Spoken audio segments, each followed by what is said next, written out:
Et nous sommes de retour dans ce 18h15 avec Diane Lemoisson. Et Diane, c'est l'heure du Face à la Rédac. Nos deux invités ce soir, Philippe Brissot, bonsoir. Bonsoir. Bienvenue, vous êtes directeur de la mission archéologique TEL d'Ibgou. Christelle Desbordes, bonsoir. Bonsoir. Vous en êtes la directrice adjointe de cette mission archéologique. Vous organisez à Allonne une exposition photo qui a pour thème les fouilles archéologiques que vous avez menées sur ce site de TEL d'Ibgou. On va commencer par situer géographiquement pour nous et pour nos téléspectateurs. Vous le voyez sur la carte qui est diffusée. d'Ibgou, ça se trouve en Égypte, au nord-est du delta du Nil. Comment vous êtes tombé sur ce site ? Nous, ça fait un certain nombre d'années qu'on travaille maintenant en Égypte, notamment dans cette région du nord-est du delta. Et donc, on avait l'habitude d'aller se balader pendant nos jours de congé sur ce site. Donc, c'est du hasard. Et on le voyait. Voilà, vous le voyez. On le voyait de loin. Et effectivement, quand on a commencé à se promener sur ce site qui fait quand même 70 hectares, on voyait émerger du sol déjà des choses fort intéressantes et qui nous ont vraiment donné envie d'aller travailler là-bas. Alors, ce qui est curieux, c'est que, à part en 2014, donc quand vous avez commencé à le fouiller, personne ne s'y était intéressé avant. Est-ce que ça, du coup, ça fait qu'il est particulièrement bien conservé ? Plutôt bien conservé, effectivement, mais disons que ce n'est pas les fouilles de prédécesseurs éventuels qui auraient pu le détruire, mais en fait, c'est son isolement dans une région qui n'était pas très affriolante qui a fait qu'il a été peu touché par rapport à d'autres sites et peu abîmé par des fouilleurs clandestins comme il a pu y en avoir dans les siècles passés. Alors c'est donc une ville qui est née au cours du premier millénaire avant notre ère et qui s'est développée sans discontinuer jusqu'au XIIe siècle après Jésus-Christ. Est-ce que donc du coup vous retrouvez des fragments de plusieurs époques ? Ah oui, tout à fait. Oui. Le site il s'élève à 20 mètres au-dessus du niveau de la mer et sur 20 mètres, vous avez toute l'histoire de la ville. Qui est devant nous. Dans les niveaux les plus bas, on a les niveaux pharaoniques. Donc cette ville pharaonique qui d'ailleurs était inconnue jusqu'à notre première intervention en 2014.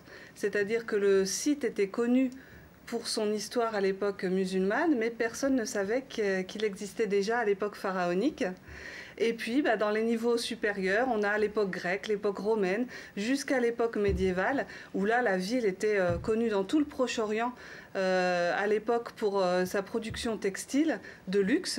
Et donc là, vous avez les vestiges de cette ville qui sont presque intégralement conservés, je dirais. Et alors, à quoi est-ce qu'elle pouvait ressembler, cette ville ?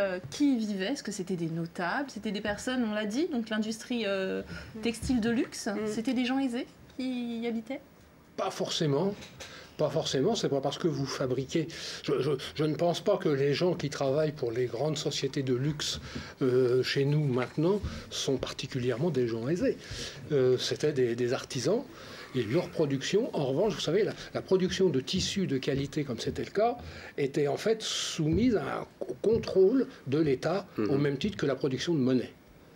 Donc ces gens étaient des artisans et ils avaient au-dessus d'eux, évidemment, une administration qui veillait au grain pour qu'ils n'écoulent pas de la marchandise de façon scandaleuse. Voilà.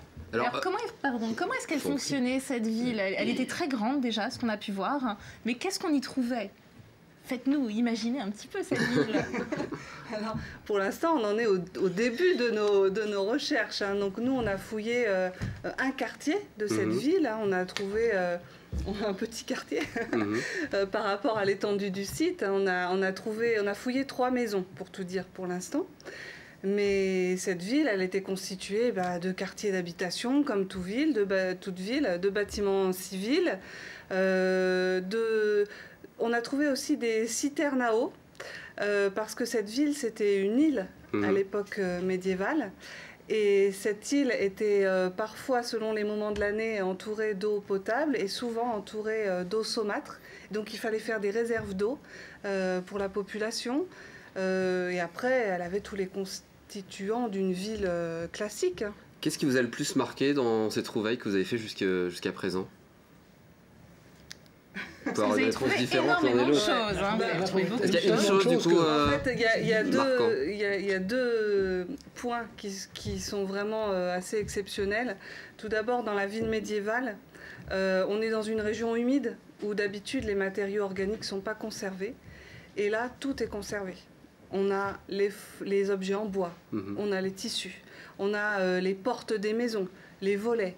Enfin, voilà. Tous ces objets-là du quotidien de ces gens. Et donc, c'est assez formidable de pouvoir finalement rentrer de nouveau dans leur quotidien alors qu'ils ont vécu il y a plus de 1000 ans. Et puis, le deuxième point, c'est quand même la découverte de la ville pharaonique. Parce que ça, c'était vraiment inconnu jusqu'ici. Et donc là, on a commencé à redécouvrir des blocs décorés, des inscriptions hiéroglyphiques, des statuettes funéraires, des quartiers d'habitation. Et ça, pour un archéologue, on ne peut pas rêver mieux.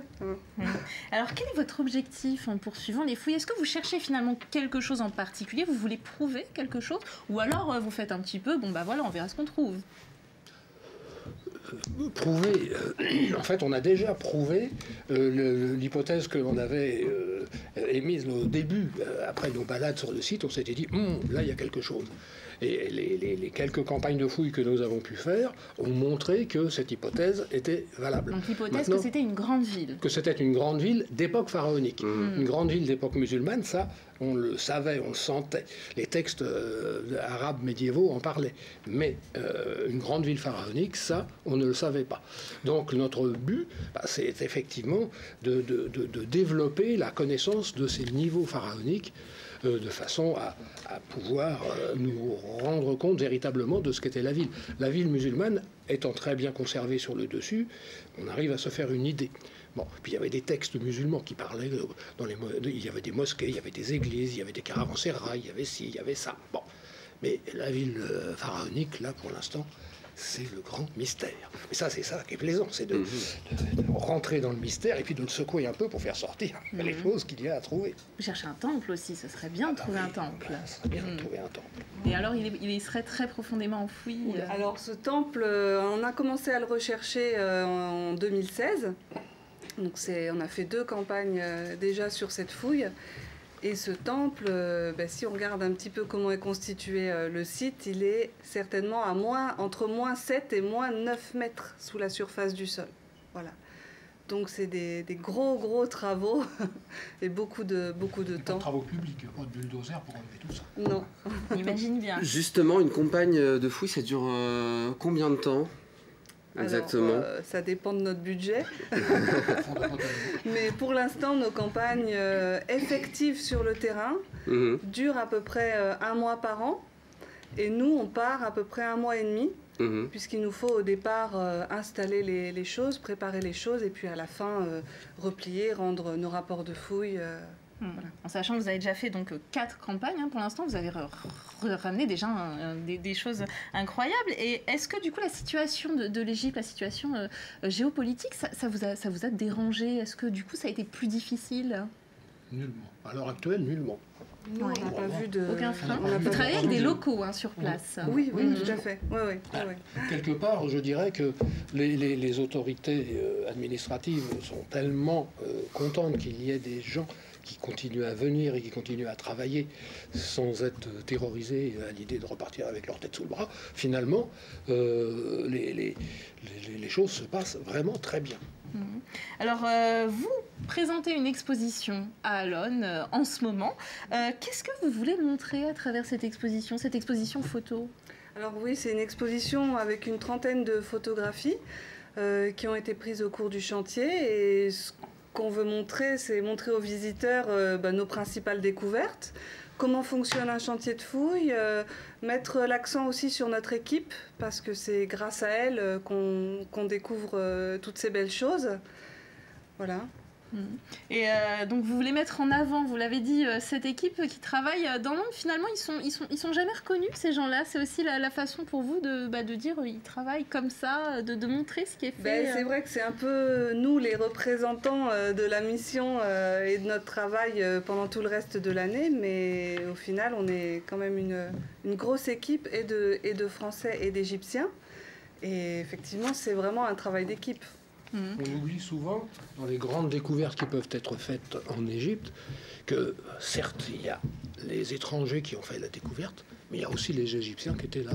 Et l'histoire a tendance un peu à les gommer. Donc c'est pour ça que cette expo est quand même là pour dire aux gens, attention, nous sommes en Égypte et nous travaillons avec des Égyptiens. Alors c'est aussi l'occasion de montrer ce que vous faites. Vous vous n'agissez que par des financements privés, des financements participatifs. Voilà, c'est ça. On est uniquement financé par des fonds privés. Alors, on a une association, donc on a tous nos adhérents qui contribuent au financement de la fouille. Et puis, une fois par an, au printemps, on met en place une grosse opération de financement participatif. Et là, ça permet à chacun de participer concrètement au chantier, finalement. Et notamment, on a une de nos contreparties qui est de tenir au courant les participants de l'évolution du chantier. Donc tous les 2-3 jours, vous recevez des nouvelles du chantier avec des photos.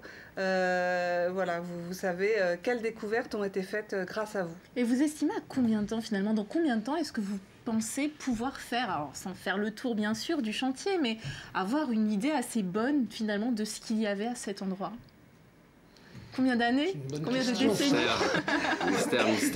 Il en faudra. Il y a encore beaucoup d'années de travail. On rappelle la date, heure et lieu évidemment de cette exposition du 17 au 11 mars au Céram Pierre Thérouanne, situé au 27 bis rue Gounod. Alon, merci beaucoup d'être venu sur le plateau. Vous viendrez évidemment pour nous présenter l'avancée de ces travaux. Avec grand plaisir. J'espère bien. Merci en tout cas à vous et c'était passionnant évidemment ce Face à la Rédac. Merci beaucoup à vous. Merci à vous. Et c'est la fin de ce Face à la Rédac. 18h15 cette semaine sur LMTV avec le Festival des vins et de la gastronomie de Laigné-Saint-Gervais en Belay.